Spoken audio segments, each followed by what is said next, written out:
Hello everyone. Radhe Radhe. मेरा नाम Prince है और मैं फ़िलहाल इंडस्ट्रियल ट्रेनिंग कर रहा हूँ आईएफसीआई लिमिटेड में।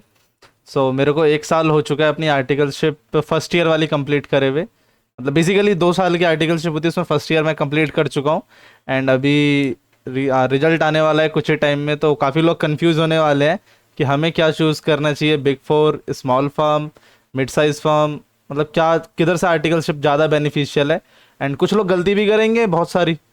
तो एंड मेरे को काफ़ी सारे लोग लिंक्डइन पे भी मतलब कनेक्ट कर रहे हैं कि हमें क्या करना चाहिए, हमें बताइए हमें क्या करना चाहिए। अगेन लिंक्डइन पे प्रॉब्लम क्या होता है ना, सबको रिप्लाई कर पाना क्वाइट डिफिकल्ट होता है। एंड मैं उन लोगों की तारीफ करता हूँ जो अभी से इस चीज़ को लेके कंसर्न है। मतलब कुछ ही लोग हैं जो मतलब कंसर्न तो हैं, लेकिन क्योंकि अभी जनरली लोग तो सब मस्त इंजॉय कर रहे होंगे एग्जाम देके, बट कुछ लोग हैं कंसर्न कि हमें क्या ज्वाइन करना चाहिए। ठीक है, तो ये वीडियो पूरा उसी में होने वाला है कि मेरा एक्सपीरियंस कैसा रहा एंड मैंने क्या गलती की और आपको क्या गलती नहीं करनी। एंड लास्ट में मैं क्या एडवाइस देता हूँ आर्टिकलशिप को लेके, मतलब कहाँ से करनी चाहिए। चलो स्टार्ट करते हैं।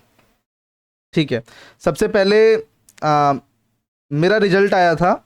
मैंने मेरा जो अटेम्प्ट था वो नवंबर 23 था। एंड नवंबर 23 का रिजल्ट आया था 9 जनवरी 2024 को। अब जब रिजल्ट आया, एक मतलब जैसे आप सबने एग्जाम्स दिए हुए हैं, कुछ लोगों को पता होगा कि हाँ पास होने वाले हैं, कुछ लोगों को लग रहा होगा कि हाँ शायद अगर भगवान साथ दे दे तो बेड़ा पार हो जाए। तो बट जिनको लग रहा है पास होने वाले हैं, वो उनमें से कुछ लोग तो कहीं कहीं पे अप्लाई कर रहे होंगे। जैसे कहीं कहीं पे प्री रिजल्ट ड्राइव चल रही होती है ना, हायरिंग की ड्राइव एक चल रही होती है, तो उसमें कुछ लोग अप्लाई कर रहे होंगे। तो मैं भी उनमें से था कि मेरे को लग रहा था कि श्योर था कि मैं पास हो जाऊंगा। तो मैं अप्लाई कर रहा था बहुत सारी जगह पे। तो जैसे ही रिजल्ट आया उसके बाद काफ़ी सारी जगह से मेरे को ऑफर्स आ गए, जैसे कि बीडीओ से आ गया था, मजार से आ गया था, ईवाई बैंगलोर से आया था, ईवाई बैंगलोर। उसके बाद टीआरसी से आया था। इतने सारे ऑफर आ गए मेरे को। एंड रिजल्ट आया 9 तारीख को, और 10 और 11 तारीख तक मैं चल गया था स्मॉल फार्म ढूंढने। कि मतलब मैं पहले इनिशियली तो मैं ढूंढ रहा था कि क्या मेरे को करना चाहिए, स्मॉल फार्म, बिग फोर, मतलब क्या क्या ऑप्शंस हैं मेरे पास। तो मैं ढूंढना शुरू कर दिया मैंने। फिर मैंने ना डिसाइड किया कि मेरे को एटलीस्ट इनमें तो नहीं जाना है, मतलब बिग फोर्स में बेसिकली, क्योंकि मैं श्योर नहीं था मेरे को कहाँ आगे फ्यूचर में करियर क्या बनाना है, मैं श्योर नहीं था। एंड उसका एक और रीज़न मैं बताता हूँ, रीज़न मैं श्योर क्यों नहीं था। जैसे आप लोगों ने अभी इंटरमीडिएट में ये सारे टॉपिक्स पढ़े जरूर होंगे, जैसे कि प्राइवेट प्लेसमेंट के बारे में, लिस्टिंग के बारे में, राइट इशू के बारे में, प्रेफरेंशियल इशू के बारे में। वो सेक्शन 62 होता है ना, प्रेफरेंशियल इशू, वैल्यूएशन। अगर आपको एफएम में इंटरेस्ट होगा तो आपने जरूर पढ़ा होगा के ई, के डी, बीटा। मेरे को बहुत इंटरेस्ट था ये बीटा में, मेरे को इंटरेस्ट था। मेरे को लगता था कि ये बीटा कैलकुलेट होता कैसे होगा, ये रियल लाइफ में काम कैसे करता होगा, ये कैसे मतलब इम्पेक्ट करता होगा वैल्यूएशन को। तो मेरे को ये चीज़ों में बहुत इंटरेस्ट था। ठीक है, उसके बाद और भी बहुत सारी चीज़ें जो आपने पढ़ी होंगी, जैसे कि एक consolidated balance sheet, CFS, amalgamation. All दो बहुत लोगों को डिफिकल्ट लगता होगा अभी इंटरमीडिएट में, बट मुझे बहुत अच्छा लगता था, मेरा ये फेवरेट टॉपिक था। उसके बाद आप लोगों ने स्टैट ऑडिटिंग के बारे में जरूर पढ़ा होगा, मतलब पूरा ऑडिट ही पढ़ा होगा। फिर एक और टॉपिक मैंने मतलब इंटरव्यू को प्रिपेयर करने के लिए पढ़ना शुरू कर दिया था, ड्यू डिलीजेंस। मेरे को इसमें ही बड़ा इंटरेस्ट आने लगा था कि यार ड्यू डिलीजेंस कुछ बढ़िया चीज़ लग रही है। तो ये मैंने पढ़ना शुरू कर दिया था। मतलब जैसे मेरा मतलब एग्जाम्स हो गए थे, एक्चुअली में सिलेबस में नहीं है ये, इंटर के सिलेबस में नहीं, फाइनल में है ये। बट मैंने पढ़ना शुरू कर दिया था इंटरव्यू में, क्या पता पूछ लें ड्यू डिलीजेंस के बारे में, तो मैंने पढ़ना शुरू कर दिया। थोड़ा इंटरनल ऑडिटिंग भी आप लोगों ने पढ़ा होगा इंटर में भी। उसके बाद जीएसटी के बारे में पढ़ा होगा, GSTR 1 क्या होता है, 3B क्या होता है, GSTR 2B क्या होता है। फिर एडवांस टैक्स भी पढ़ा होगा। अभी अभी रिसेंटली एडवांस टैक्स की डेट थी 15 जून। तो ये सारी चीज़ें मैंने इंटर में पढ़ी। बट अब मेरे को ना इसमें एक प्रॉब्लम क्या था, मेरे को अच्छा तो लगता था वैल्यूएशन भी, मेरे को अच्छा लगता था प्राइवेट प्लेसमेंट भी, मेरे को अच्छा लगता था बैलेंस शीट भी, मेरे को अच्छा लगता था ड्यू डिलीजेंस भी। तो मैं ना क्लैरिटी नहीं ले पा रहा था मेरे को करना क्या है, मेरे को ये पता नहीं चल रहा था कि इनमें से किस चीज़ में मैं आगे करियर बनाने वाला हूँ। तो मैंने ये डिसाइड कर लिया कि नहीं, मैं एक डोमेन में तो आर्टिकलशिप नहीं कर सकता, क्योंकि अब मैं समझाता हूँ प्रॉब्लम क्या होता है।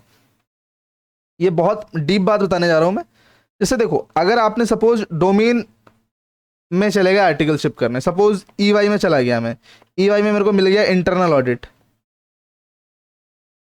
अब मैं सीए बनूंगा, आर्टिकलशिप कंप्लीट करने के बाद ऑब्वियस बात है सीए तो बनेंगे ही।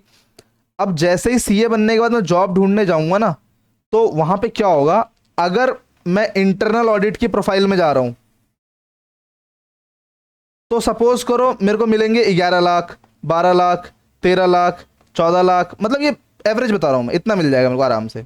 बट अगर सपोज मैं इंटरनल ऑडिट मैंने आर्टिकलशिप कर रखी है, ठीक है। और मैं अब जा रहा हूं इधर इन्वेस्टमेंट बैंकिंग में, बेसिकली वैल्यूएशंस वगैरह में, या फिर प्राइवेट इक्विटी में।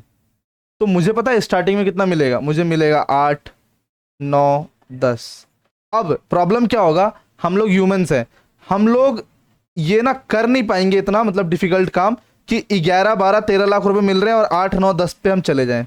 प्रैक्टिकली हम ये कर नहीं पाएंगे। और हम क्या चूज़ करेंगे, हम चूज़ करेंगे 11, 12, 13 लाख मतलब 14 लाख। बेसिकली हायर अमाउंट हमने चूज़ कर लिया। अब उससे हुआ क्या, मैं वापस से इंटरनल ऑडिट में घुस गया, ठीक है। वापस से मैं जॉब करूंगा, वापस से मैं स्विच करने की कोशिश करूंगा। सपोज अगर मैं वापस स्विच करने की कोशिश कर रहा हूं, अगर इंटरनल ऑडिट की प्रोफाइल है तो मेरे को मिलेंगे 25-30 लाख। बट अगेन मैं प्रोफाइल चेंज कर रहा हूं तो मुझे मिलेंगे 15 लाख, 16 लाख। अगेन मैं वहां पे भी नहीं कर पाऊंगा। तो ये चीज़ मुझे क्लियर थी वहाँ पे इंटरमीडिएट के टाइम पे। तो मैंने सोचा नहीं, ये ट्रैप में नहीं फंसना मेरे को पहले ये फिगर आउट करना है कि मेरा इंटरेस्ट कहाँ पे है। तो मैंने क्या डिसाइड करा कि चलो एक स्मॉल फर्म में जाते हैं, ठीक है। मैं स्मॉल फर्म में चला गया। अब स्मॉल फर्म में जाने के बाद मैंने वहाँ पे क्या क्या सीखा, मतलब एक जनरल बता रहा हूँ कि एक बंदा अगर स्मॉल फर्म या मिड साइज फर्म जो बेसिकली डोमेन स्पेसिफिक नहीं हो रहा, वो क्या क्या सीखेगा। ये मेरा सीवी था, ये बताता हूँ इसमें मतलब जनरली एक आदमी क्या क्या सीखेगा। देखो, एक तो इंटरनल ऑडिट किया मैंने, ठीक है। उसके बाद वैल्यूएशन किया मैंने, फाइनेंशियल मॉडल बनाया, ठीक है। उसके बाद पिच डेक बनाया मैंने, लिस्टिंग पे काम किया मैंने। उसके बाद फाइनेंशियल्स बनाए, कंसोलिडेशन बनाया, ठीक है। उसके बाद टैक्सेशन प्लानिंग करी, फिर बहुत CSR एक्सपेंडिचर करा, फिर PLI पे काम करा, टैक्सेशन और लिटिगेशन देखा, 15 CACB और GST के रिकन्सिलेशन वगैरह, फिर बहुत सारा ROC का काम किया। तो ये सारी चीज़ें एक जनरल मतलब इन जनरल ये एक नॉर्मल बंदा इतना करता है स्मॉल फर्म्स में। मैं स्मॉल फर्म और मिड साइज फर्म सेम समझता हूँ, मतलब इसमें कुछ डिफरेंस नहीं है। अपने बोलने के लिए आपको जो मन करे वो बोल लो, नॉर्मल बोल लो, स्मॉल बोल लो। मतलब मैं जो क्लासिफिकेशन समझता हूँ बहुत दो क्लासिफिकेशन समझता हूँ, बिग 4 या फिर स्मॉल या फिर मिड साइज। मतलब इसके बाद तीसरा कुछ नहीं होता मेरे हिसाब से तो, ठीक है। तो अब तो सबके मन में आ गया होगा कि चलो अब तो स्मॉल फर्म में कर लेना चाहिए आर्टिकलशिप। तो ये भी गलत है यार सोचना। प्रॉब्लम क्या होता है मैं समझाता हूँ, सुनो। जैसे ही हम स्मॉल फर्म में चले जाते हैं ना, अब तुम जाओगे इंडस्ट्रियल में ढूंढने, अभी तो सबको इंडस्ट्रियल करनी है। स्मॉल फर्म वालों को जनरली इंडस्ट्रियल वाले जल्दी प्रेफर नहीं करते यार, ऑब्वियस है ना। देखो, एक तरफ बिग 4 वाला बंदा बैठा हुआ है और एक तरफ स्मॉल फर्म वाला बंदा बैठा हुआ है, तुम किसको चूज करोगे। तुम भी तो ऑब्वियस है कि तुम भी तो बिग 4 वाले को ही चूज करोगे। क्यों, हमारे मन में परसेप्शन है कि बिग 4 वाला बंदा ज़्यादा अच्छा होगा, एंड टेक्निकली कुछ मूवमेंट्स पे तो अच्छे होते भी हैं। तो ये परसेप्शन सेम इंडस्ट्री में भी है, तो वहाँ पे बिग 4 वाले प्रेफर हो जाएंगे। उसके बाद बिग 4 वाले वहाँ प्रेफर हो जाएंगे, फिर जनरली प्लेसमेंट होगा उसमें भी बिग 4 वाले प्रेफर हो जाएंगे। तो स्मॉल फर्म वालों के लाइफ में थोड़ा स्ट्रगल तो है, ठीक है। तो मेरा एडवाइस क्या है, अब मेरा एडवाइस तो यही है कि अगर आपको बिग 4 या फिर बिग 4, बिग 6 कोई भी बड़ी फर्म मिल रही है तो उसमें चले जाओ। मतलब उसमें आप फिर ये मत करना कि मिल रही है तो फिर भी छोटे में आ रहे हैं, ये गलती मैंने करी, ये गलती नहीं करनी। अगर मिल रही है बड़ी फर्म तो बड़ी फर्म में चले जाना है। लेकिन अब इसमें होगा क्या, अब एक प्रॉब्लम क्या है वो बताने जा रहा हूं, ये भी बहुत इंपॉर्टेंट प्रॉब्लम है। देखो, अभी रिजल्ट आएगा, सपोज आज 22 तारीख है, ठीक है, जिस दिन मैं वीडियो शूट कर रहा हूँ 22 जून। रिजल्ट आता है मान के चलो 3 जून को, 3 जुलाई सॉरी, दिख रहा है, हाँ दिख रहा है। रिजल्ट आता है 3 जुलाई को। अब जो बिग 4 वगैरह में हायरिंग होती है ना, ये काफ़ी लॉन्ग प्रोसेस होता है। आप लिंक्डइन पर लोगों को मैसेज डालते जाओगे, वो रिप्लाई नहीं करेंगे, धीरे धीरे कनेक्शन बनते बनते एक दो इंटरव्यू पहुंचोगे, फिर वहाँ रिजेक्ट होगे, फिर धीरे धीरे ऐसा प्रोसेस चलेगा। इसमें चले जाएगा 3-4 महीने। अब ये 3-4 महीने तो आपके वेस्ट गए। अब कई बार क्या होता है, 3-4 महीने आपने दे भी दिए, फिर लास्ट में मालूम चल रहा है कि नहीं, बिग 4 में तो नहीं होगा। अब उसके चक्कर में लोग क्या करते हैं, अटेम्प्ट डिफर करते हैं कुछ लोग। तो ये गलती नहीं करनी, बस अटेम्प्ट तो हर हाल में डिफर नहीं करना है, चाहे कुछ भी हो जाए। अब देखो, स्मॉल फर्म जो चूज करता है इनिशियली, उसको एक एडवांटेज और मिल जाता है। सपोज करो रिजल्ट आया 3 जुलाई को, आपने स्मॉल फर्म चूज करनी है, आपने 10 दिन के अंदर फर्म सर्च करी और फर्म आपने ज्वाइन कर लिया। वो जो बंदा है जिसने अभी 3-4 महीने बिग 4 में लगाने वाला है, वो तो इस 3-4 महीने में पढ़ाई वगैरह कुछ भी नहीं कर रहा। आपने 3-4 महीने का फ़ायदा उठा लिया, तो एक ही आपको एज मिल जाता है। अगेन, अगर जिसको रैंक वगैरह प्रीफर करना है, उसको मतलब रैंक वगैरह ये सब कुछ ऐसी कुछ ख्वाहिशें हैं तो वो स्मॉल फर्म की तरफ जाओ। आप एक पिछला, मैं एक बहुत इंटरेस्टिंग फैक्ट बताता हूँ, आप पिछला डेटा उठा के देखो। मतलब सपोज करो अगर 10 रैंकर्स हैं उसमें से 6 तो स्मॉल फर्म वाले ही होंगे। बिग फोर वाले भी रैंकर होते हैं, मतलब ऐसा नहीं कि नहीं होते, बट जनरली 6 तो स्मॉल फर्म वाले ही होते हैं। तो ठीक है, मैं अपनी बात कंक्लूड करता हूँ वापिस से।